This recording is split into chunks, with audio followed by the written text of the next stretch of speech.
জবাব দেন, আল্লাহ তাআলার কাছে সবচেয়ে প্রিয় আমল কোনটি? আরো জোরে বলেন কোনটি? মুসলমান ভাইরা, আল্লাহর পয়গম্বরের সাহাবী আব্দুল্লাহ ইবনে মাসউদ রাদিয়াল্লাহু তাআলা আনহু বলেন, ক্বালা সুম্মাইয়ুন, নবী গো আমি আপনার কাছে দ্বিতীয়বার জানতে চাই, ওগো পয়গম্বর নামাজ হলো এক নাম্বার, নামাজের পরে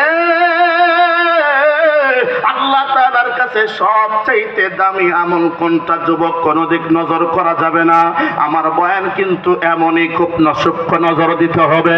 আল্লাহর পয়গম্বর বলে, সাহাবীরে সুম্মা বিরুল ওয়ালিদাইন।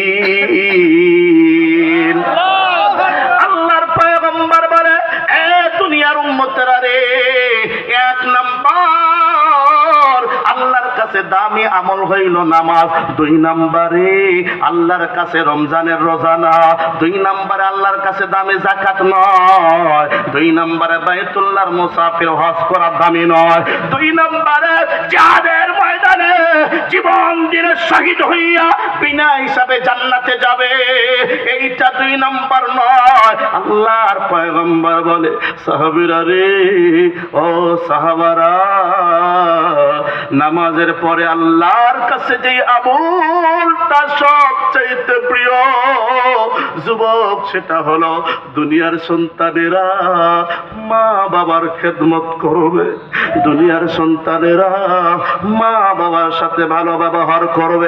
এটা কার কথা বলেন বলেন বলেন বলেন বলেন? আল্লাহর পরে নবীজিরও কথা বলেন, ঠিক কিনা? মুসলমান যুবক ভাইরা রে, লম্বা সময় নাই, আমার দিক তাকান। দুই নম্বর আল্লাহর পয়গম্বর কি বলেন? সহিহুল বুখারীর বর্ণনা, হাদিস নাম্বার 5971 নম্বর হাদিস। আল্লাহর রাসূলের সাহাবী আবু হুরায়রা রাদিয়াল্লাহু তাআলা আনহু, যে আবু হুরায়রা 59 হিজরিতে ইন্তেকাল করেছে, সারা জীবনে আমার দিক তাকান 5735 নম্বর 35টি হাদিস বর্ণনা করেছেন।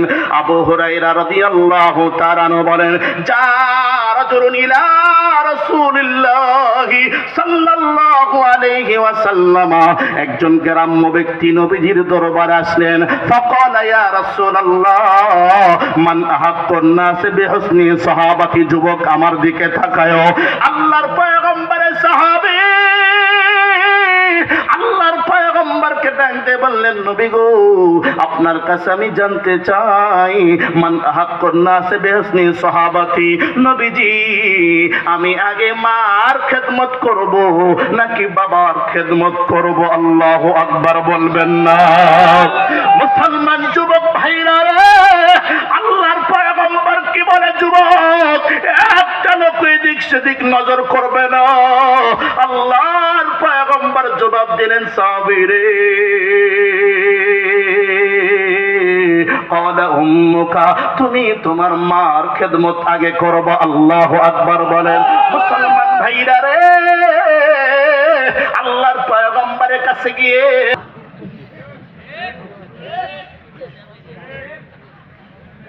রোহের জগৎ আছে না, রোহতে ঘুরে কি করে?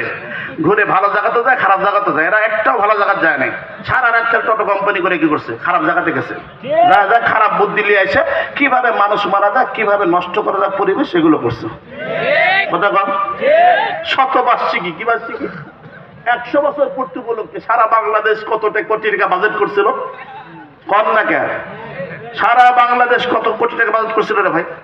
পদ্মা সেতুতে এবার গিয়েছে, আমি ড্রাইভারকে বললাম, ভাই আমার একটু কি দাও, গাড়িটা চালাই রে ভাই। কত বছর পদ্মা সেতু কান্না করছে আমাদের কাছে, যে ভাই রে ভাই কি যে বিপদে আছি, পদ্মা সেতুটা হয় আবার চতুর্পাশে যেভাবে বাপ দাদার ছবি টাঙ্গাইছে, বাপের ছবি, ভাইয়ের ছবি, মায়ের ছবি, স্বামীর ছবি নাই কে?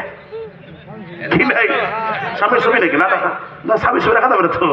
এটা স্বামীর ছবি রাখে কারা? জান্নাতি মহিলারা। বিয়ার পরে জান্নাতি মহিলাদের কাজ কি জানেন? লুঙ্গি খুলে বাগড়ি বাঁধা যাবে না। মিয়া কোনো মহিলা যদি বলে, ও হুজুর আমার রসুল, আল্লাহ রসুল না বলেছে মা বাবাকে বেশি ভালোবাসতে হবে, এটা মেয়ের জন্য নয়, এটা হলো কার জন্য? ছেলের জন্য। কার জন্য এই মাসালা? কার জন্য? মেয়ে বিয়ে হওয়ার পরে বাপের চাইতে মা আছে 14 গোষ্ঠীর চাইতে স্বামী বেশি ভালোবাসতে হবে। তো কোন মাসালা কোন জায়গায় দিচ্ছ তুমি? কথা বুঝেন নাই? পদ্মা সেতু কান্না করছে, মানে এদের ঠেলায় অমুক রাসেল তমুক রাসেল অমুক টুমুক সব ছবি।